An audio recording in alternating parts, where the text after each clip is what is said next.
오늘 우리에게 주시는 하나님의 말씀은 신약 사도행전 26장 9절부터 15절까지 말씀입니다. 사도행전 26장 9절부터 15절, 저와 여러분들이 한 절씩 교독하시고 마지막 15절 합독하겠습니다. 나도 나사렛 예수의 이름을 대적하여 많은 일을 행하여야 될 줄 스스로 생각하고 예루살렘에서 이런 일을 행하여 대제사장들에게서 권한을 받아 가지고 많은 성도를 옥에 가두며 또 죽일 때에 내가 찬성 투표를 하였고 또 모든 회당에서 여러 번 형벌하여 강제로 모독하는 말을 하게 하고 그들에게 대하여 심히 격분하여 외국 성에까지 가서 박해하였고 그 일에 대제사장들 고난과 위임을 받고 다메섹으로 갔나이다. 왕이여, 정오가 되어 길에서 보니 하늘로부터 해보다 더 밝은 빛이 나와 내 동행들을 둘러 비추는지라. 우리가 다 땅에 엎드러지니 내가 소리를 들으니 히브리 말로 이르되 사울아 사울아 네가 어찌하여 나를 박해하느냐. 가시채를 뒷발질하기가 내게 고생이니라. 함께 읽겠습니다. 내가 대답하되 주님 누구시나이까. 주께서 이르시되 나는 네가 박해하는 예수라. 아멘. 탈무드에 나오는 유명한 이야기를 하나 소개해 드리겠습니다. 어느 지혜로운 랍비가 제자들을 불러 모아놓고 질문을 던졌어요. 두 아이가 굴뚝 청소를 하고 나왔는데 하나의 얼굴에는 그름이 묻어서 까매졌고 하나의 얼굴에는 그름이 묻지 않아서 깨끗했다네. 과연 이 두 아이 중에 누가 세수를 하러 갔겠는가? 여러분, 누가 세수를 하러 갔을까요? 예, 대답하지 마세요. 정답을 아시는 분도 있고. 제자들이 대답했습니다. 당연히 얼굴에 그름이 묻어있는 아이지요. 랍비가 고개를 가로로 저으면서 이야기했어요. 그렇지 않다네. 얼굴에 그름이 묻어있던 아이는 얼굴이 깨끗한 아이를 보면서 나도 저렇게 깨끗하겠구나 생각했고, 반대로 얼굴이 깨끗했던 아이는 얼굴에 그름이 묻어있는 아이를 보면서 나도 저렇게 더럽겠구나 하고 깨끗했던 아이가 씻으러 갔다네. 제자들이 고개를 끄덕이면서 과연 그렇겠군요. 랍비가 다시 제자들에게 물었습니다. 내가 똑같은 질문을 한 번 더 하겠네. 두 아이가 굴뚝 청소를 하고 나왔어. 하나의 얼굴에는 그름이 묻어서 까매졌고 하나의 얼굴에는 검정이 묻지 않아서 깨끗했다네. 두 아이 중에 누가 세수를 하러 갔겠는가? 제자들은 미소를 지으면서 대답합니다. 그야 얼굴이 깨끗한 아이지요. 랍비가 이야기합니다. 그렇지 않다네. 두 아이가 같이 굴뚝 청소를 하고 왔는데 어떻게 한 아이 얼굴에만 그름이 묻어 있겠나? 지혜가 담겨 있는 이야기라고 생각됩니다. 우리 성도가 세상에서 살아가는 모양은요, 영적으로 볼 때 그야말로 굴뚝에서 살아가는 것 같아요. 탄광에서 살아가는 것 같습니다. 우리가 빛과 소금으로 세상에서 살려고 애쓰잖아요. 발버둥 칩니다. 노력해요. 그럼에도 불구하고 세속의 문화 속에 있기 때문에 너 나 할 거 없이 여러 모양으로 여러 종류의 검정이 그름이 우리에게 묻게 마련입니다. 그래서 우리가 가져야 할 신앙적 자세가 있어요. 바로 오늘 설교 제목인데요. 한번 따라 합시다. 판단 보류의 영성. 이 판단 보류의 영성, 어려운 말 같지만 의미가 간단하고 쉽습니다. 타인을 판단하는 거, 그거 좀 뒤로 미루고 먼저 사랑을 하자라고 하는 이 신학이 담겨 있는 영성이에요. 일반적으로 종교학에서 사용하는 표현인데 앞서 말씀드린 그 기본적인 의미는 우리 그리스도인들이 갖추어야 할 신앙적 자세입니다. 우리가요, 다른 사람들을 판단하고 규정하고 정죄하는 것, 그거 좀 천천히 하고 미루고 다른 사람에 대해서 열린 마음으로 용납해 주는 이 태도, 이것이 우리 예수님이 기뻐하시는 자세라는 이야기입니다. 사실 우리는 타인의 외적인 모습을 보고 섣불리 판단하는 경우가 많아요. 그런데 알고 보면 자신의 얼굴에도 그름이 적지 않게 묻어 있는데 다른 사람의 얼굴에 묻어 있는 검정을 보면서 판단하는 거예요. 그래서 우리 예수님이 저와 여러분들에게 이렇게 물으십니다. 마태복음 7장 3절. 어찌하여 형제의 눈 속에 있는 티는 보고 네 눈 속에 있는 들보는 깨닫지 못하느냐. 여러분, 그래서 우리가 생각하는 진리, 정의, 옳음에 대한 기준, 이거 자주 우리가 성찰하고 돌아볼 필요가 있습니다. 사람이 가지고 있는 이 진리, 옳음 또는 이 정의라고 하는 기준이요, 사람들마다 가지고 있는 판단의 틀, 프레임을 가지고 그것을 해석하는 경우가 참 많아요. 그것을 고정문화라고 불러요.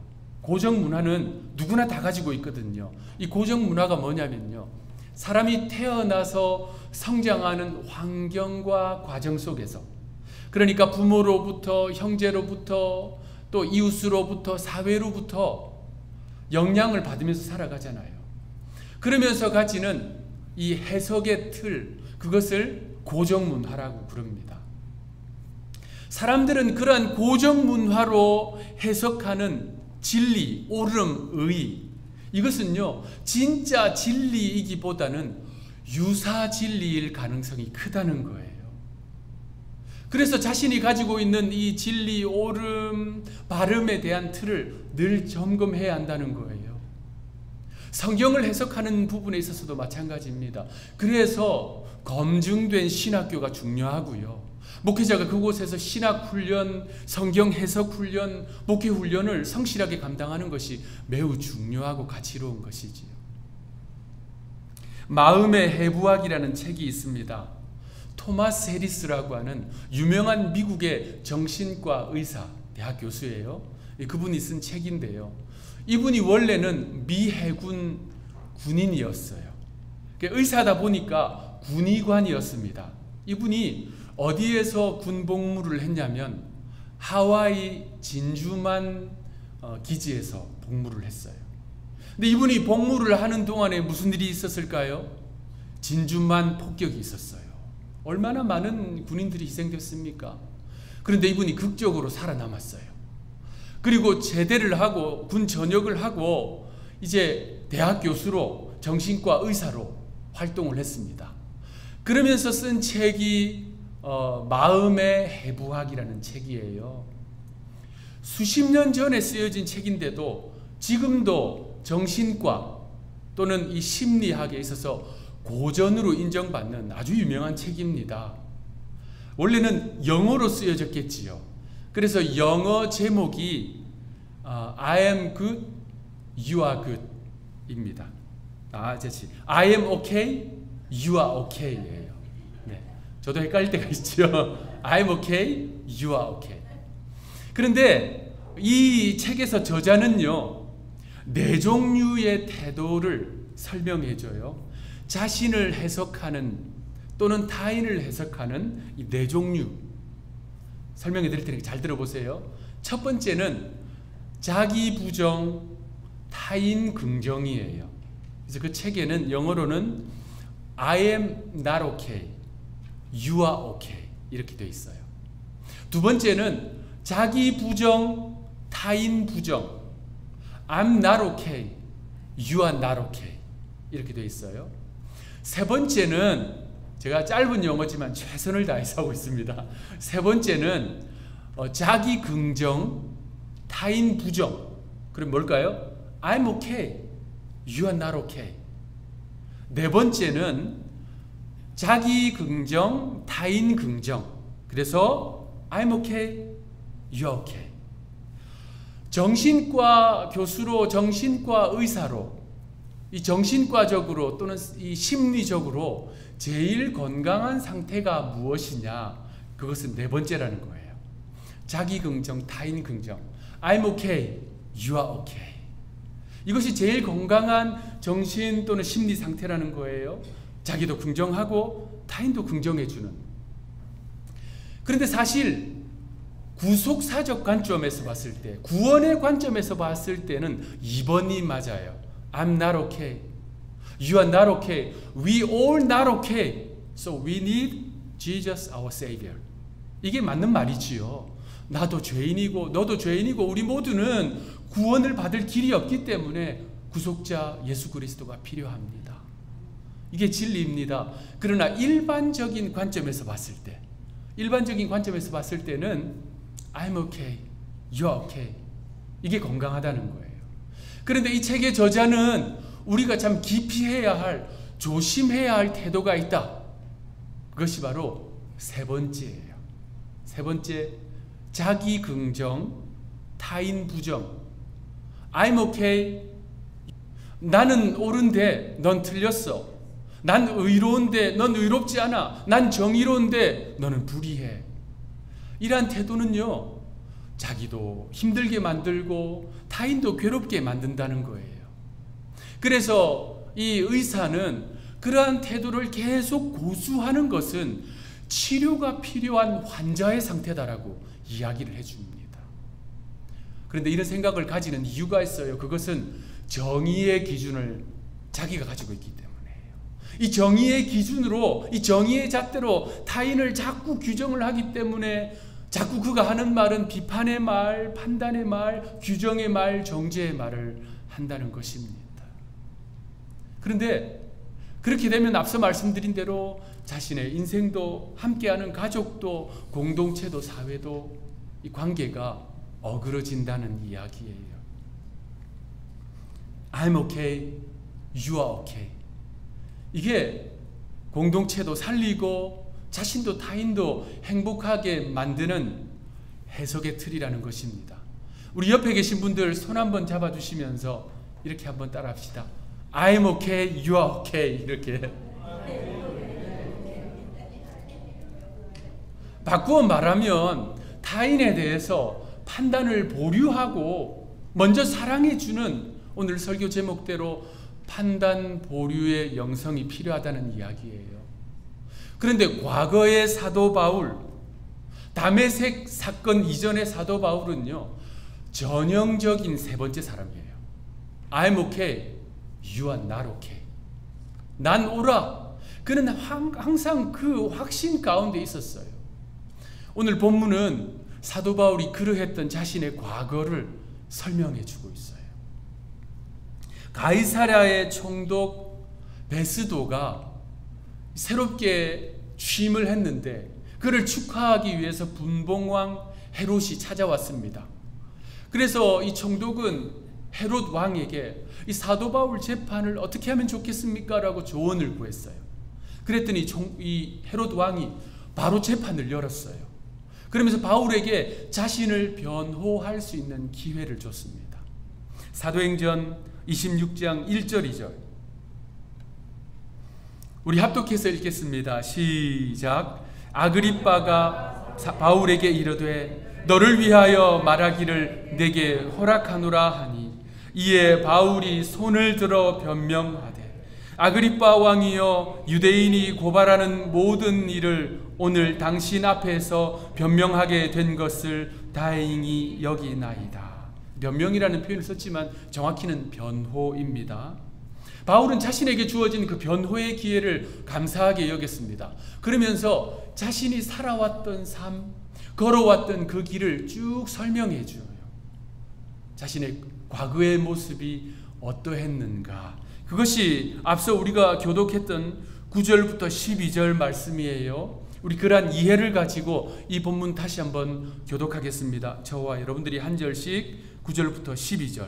나도 나사렛 예수의 이름을 대적하여 많은 일을 행하여야 될 줄 스스로 생각하고 예루살렘에서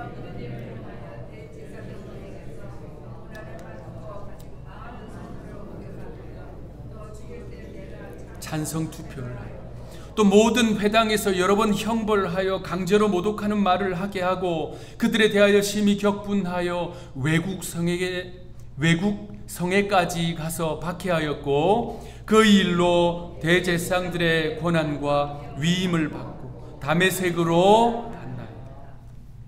바울은요, 자신이 옳다는 분명한 확신 가운데 있었습니다. 자신은 진리 위에 서 있다라고 여겼어요. 그러다 보니까 그는요, 자신이 하는 선택들, 결정들이 항상 옳다라고 여겼습니다. 그러니 범사에 자신감이 넘치지요. 당당하지요. 그는 그 자신감과 당당함으로 예수 그리스도를 박해했습니다. 그는요, 무죄한 스데반 집사가 죽을 때 찬성표를 던졌습니다. 사람들이 그들에게 돌을 들어 던질 때 그 앞에 서서 그는 증인이 되었어요.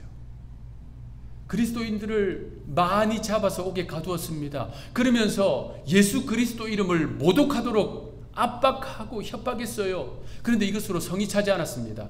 그래서 장로들 대제사장으로부터 위임을 받아 허락을 받아서 외국으로 갔어요. 그리스도인들을 잡아 가두기 위해서. 여러분, 전형적인 I'm okay, you are not okay 이런 사람이었어요. 그런데 여러분 어떻습니까? 그의 확신은 옳은 확신이 아니었습니다. 그의 진리는 유사 진리였어요. 그가 부르짖는 정의는 왜곡된 정의였습니다. 이러한 확신은 강하면 강할수록 자신과 타인을 불행하게 만듭니다. 그래서 그 확신에 차있던 바울에게, 정확히는 사울에게 우리 예수님이 찾아오신 거예요. 그대로 둘 수 없었기 때문에 주님이 찾아오신 것입니다. 오늘 본문 14절 15절 합독하겠습니다. 주님의 마음으로 한번 우리 읽어봅시다. 시작. 우리가 다 땅에 엎드러짐에 내가 소리를 들으니 히브리 말로 이르되 사울아 사울아 네가 어찌하여 나를 박해하느냐. 가시채를 뒷발질하기가 네게 고생이니라. 내가 대답하되 주님 누구시니까? 주께서 이르시되 나는 네가 박해하는 예수라. 바울이요, 사울이 자신이 옳다는 확신이 강하면 강할수록 그는 주님으로부터 점점 멀어지고 있는 것입니다. 여러분, 사람이요, 본질적으로 하나님의 이 창조주의 피조물인 이 사람은 본질적으로요, I'm okay, you are not okay 라고 말할 정도로 자신과 타인을 잘 알지 못합니다. 종교개혁자 존 칼빈은 기독교 강요, 이 엄청 중요한 책이지요. 이 기독교 강요 제1권 제1장 제1절에 무엇부터 이야기했냐면요, 하나님을 아는 지식과 하나님 안에서 사람을 아는 지식이 얼마나 중요한가, 이것을 강조하고 있습니다. 지난주에 믿음이 무엇인가, 믿음은 하나님을 알아가는 과정이다라고 말씀드렸어요. 마찬가지예요. 믿음은 하나님을 알아가는 과정이며 동시에 하나님 안에서 내가 누구인지를 깨달아가는 과정이 바로 믿음입니다. 바꾸어 말하면 우리는 우리 자신을 정확하게 다 잘 알지 못한다는 사실입니다. 그런데 우리가 타인을 안다고, 타인 나 너 잘 알아 라고 단정짓고 규정하고 더 나아가 정죄하는 것은 큰 오류에 빠질 가능성이 많다는 것이에요. 한때 한국 가요계를 평정했던 트로트 가수가 있어요. 요즘은 임영웅을 좋아하는 사람들이 참 많습니다만 그때는 그 전 세대지요. 김국환이라는 가수가 있습니다. 여러분 혹시 아세요? 김국환.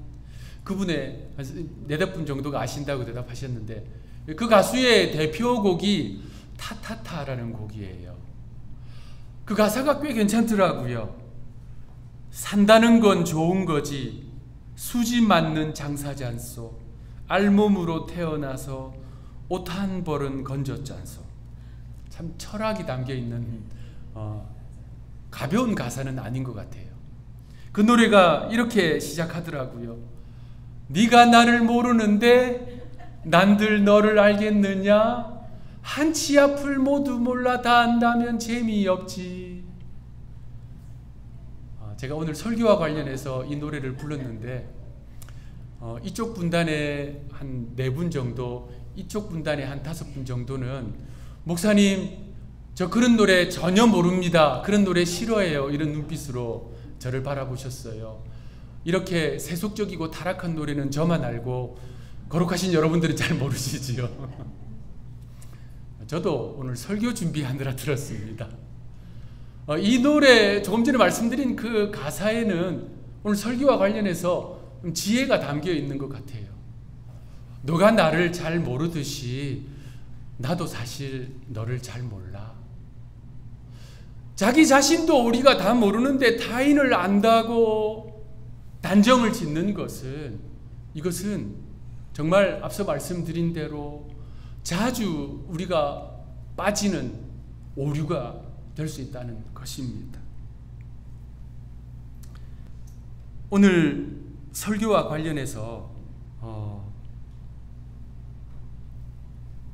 오늘 설교 제목과 관련해서 그래서 타인에 대해서 판단 보류의 영성이 필요하다라는 말씀을 드리는 거예요. 몇 주 전에 주일 예배를 마치고 이제 식사를 하고 목회실에 앉아서 그날 오늘처럼 이렇게 녹화된 영상을 제가 유튜브로 쭉 보고 있었어요. 그날 인터넷 이 상황이 안 좋아서 녹화가 잘 안 되는 그런 날이었거든요. 그래서 이제 예배 실황을 쭉 보다가 제 설교 부분을 쭉 듣고 있었어요. 그런데 우리 교회 장로님 가운데 한 분이 이제 목회실에 뭐 가지러 오신 것 같아요. 들어오셔서 제가 제 설교를 듣고 있는 부분을 한참을 보시더니 이렇게 이야기하시더라고요. 목사님 본인의 목소리를 아무렇지도 않게 들으시네요. 저는 몸이 꼬입니다. 이렇게 이야기하시더라고요. 아마 이제 주일날 이제 그분도 대표 기도를 하시잖아요. 그러니까 이제 대표 기도를 하신 내용을 영상으로 들어보시니까 이제 좀 어색하고 그랬다는 이제 이야기로 제가 이해를 했습니다. 근데 그거 굉장히 과학적인 이야기예요. 여러분의 목소리를 녹음했다가 또 영상으로 녹화했다가 듣잖아요. 그러면 자기 목소리가 아닌 것처럼 들려지는 경우가 많습니다. 그게 일반적이에요. 그게 정상입니다. 그 이유가 있어요. 이 사람의 귀가 크게 3부분으로 나눠져 있습니다. 외이, 중이, 내이 이렇게 나눠져 있어요. 그런데 외부로부터 들어오는 소리는 외이로 들어요. 외이로. 그런데 자기 목소리는 뭘로 듣냐면요, 내이로 듣습니다. 제가 지금 이렇게 설교를 하고 있는데 여러분들은 스피커를 통해서 또는 저의 육성으로 듣는 소리를 외이로 들으세요. 외이로.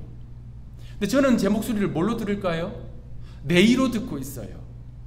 그런데 이제 나중에 이걸 녹화해서 들으면 뭘로 듣게 되겠습니까? 외이로 듣게 되는 거예요. 그러면 외이와 내이의 차이가 꽤 커요. 톤도 다르고요. 완전히 다른 목소리처럼 들리는 겁니다.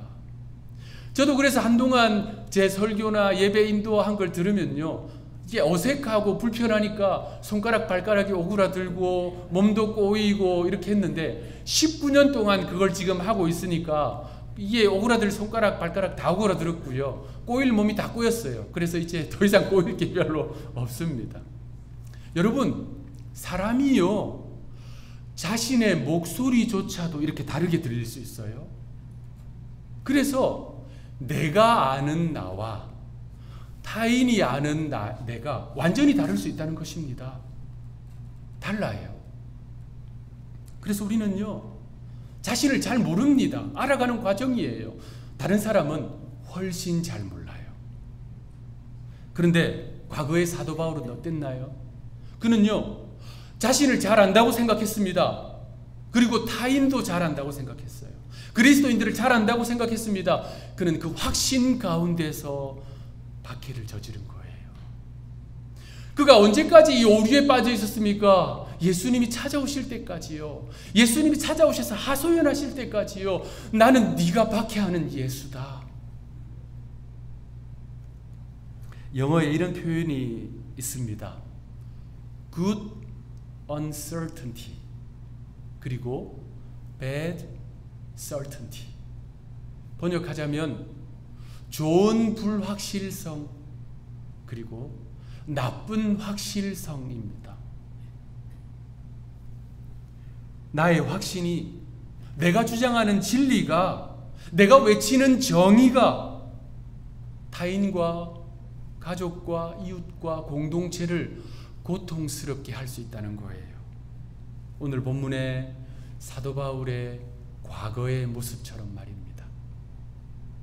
우리는 본문의 이 사도 바울의 과거의 모습을요, 타산지석의 교훈으로 삼아야 합니다. 우리는 이러한 오류에 빠지지 않도록 자신이 세워놓은 진리, 옳음, 의의 이 기준을 늘 점검해 보아야 합니다.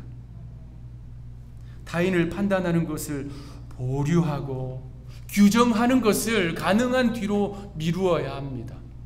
그래서 로마서는 우리에게 이렇게 말씀합니다. 로마서 2장 1절 우리 합독하겠습니다. 시작. 그러므로 남을 판단하는 사람아, 누구를 막론하고 네가 핑계하지 못할 것은 남을 판단하는 것으로 네가 너를 정죄함이니 판단하는 네가 같은 일을 행함이니라.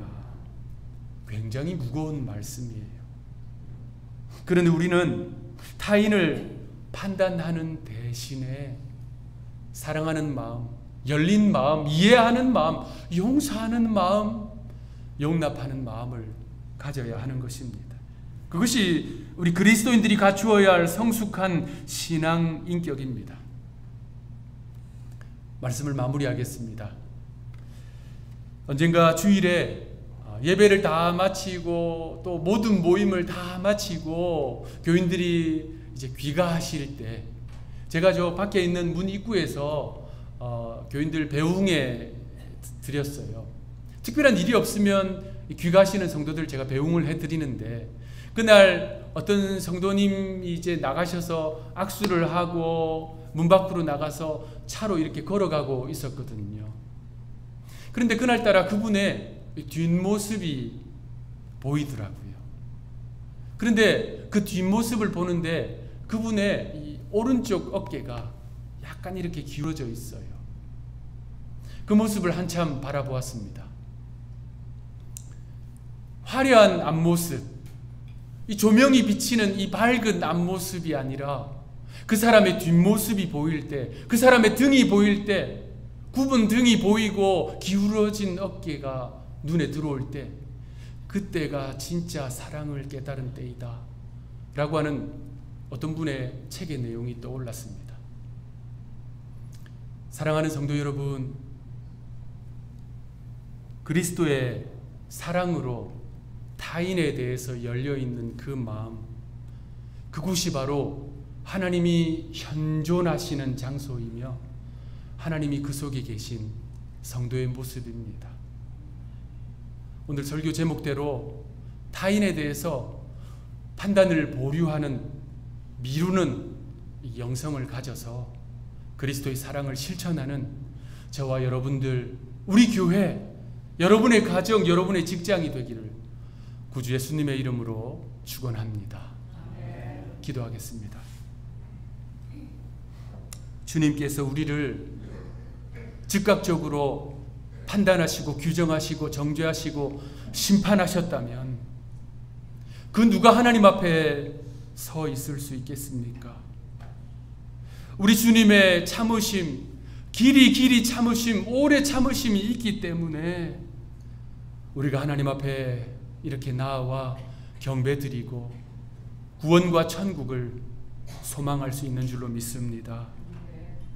그 예수님을 본받아 사랑하는 우리 한우리교회 성도들은 판단 보류의 영성을 가지고 열린 마음으로 타인을 사랑하고 용납하고 이해하는 사랑의 공동체가 될 수 있도록 도와주옵소서. 그러한 가정들이 될 수 있도록 도와주옵소서. 감사하옵고 구주 예수님의 이름으로 기도하옵나이다. 아멘.